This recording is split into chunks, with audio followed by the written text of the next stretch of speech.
Here we are again, folks, and we're at part 18 of our series working through the book of Genesis. I'd like to remind you that all the transcripts of all these episodes is always available in the podcast notes section on the audio version of the podcast on the Buzzsprout website. The passage today we're looking at looks at the creation of humanity in the form of Adam and Eve. And it begins in chapter 2 verse 7 where it says this: Then the Lord God formed a man from the dust of the ground, and he breathed into his nostrils the breath of life, and the man became a living being.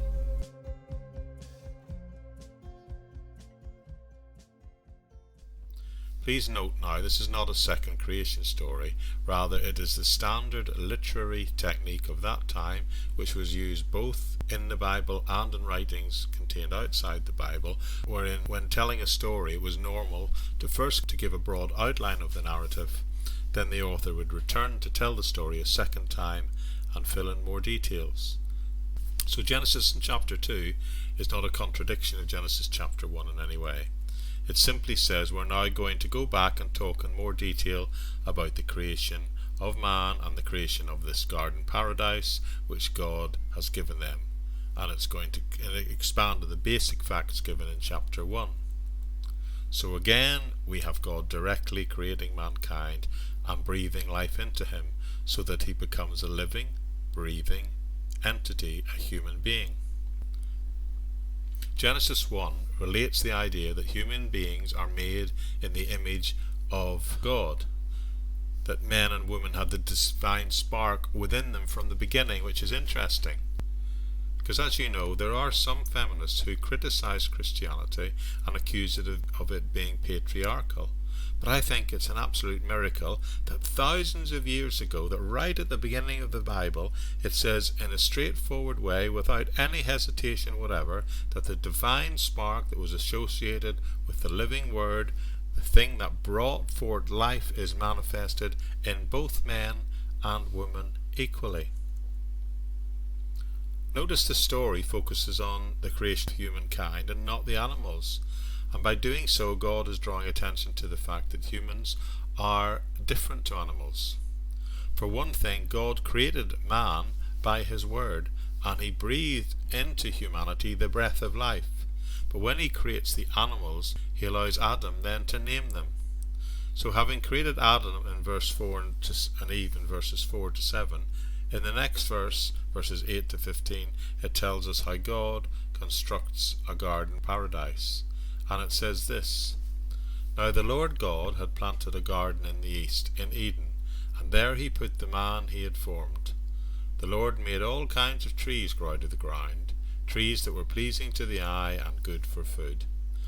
In the middle of the garden were the tree of life and the tree of the knowledge of good and evil.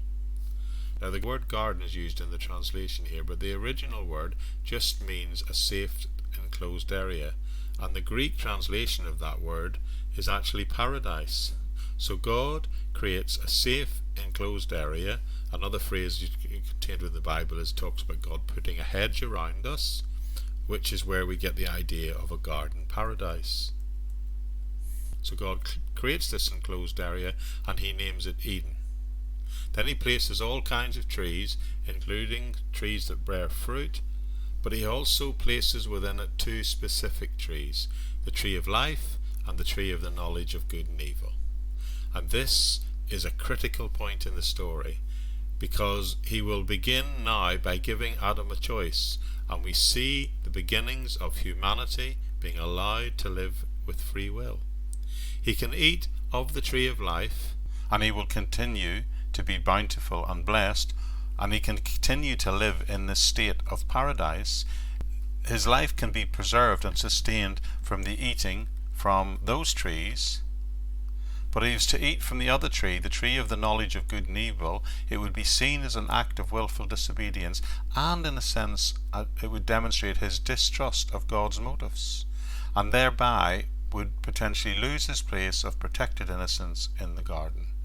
So there are two trees in the garden that are absolutely critical to humanity's future, because they gave Adam and by nature Eve a choice.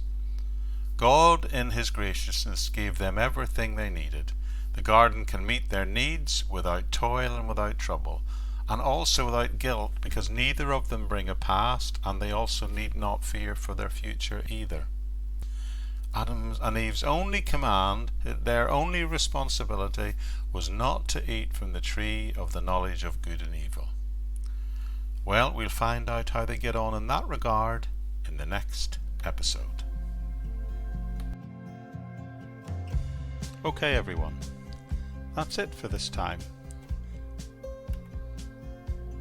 Now, the place to go for all the links to this ministry and other ministries and podcasts that I do is the podcast notes section of this podcast on the Buzzsprout website.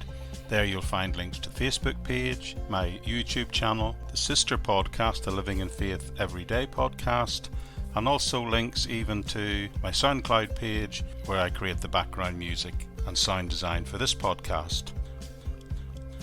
And there's also, even if you're that way inclined, a place where you can support the podcast and the other ministries to the tune of £1 a month, which really helps with the funding and costs of doing this.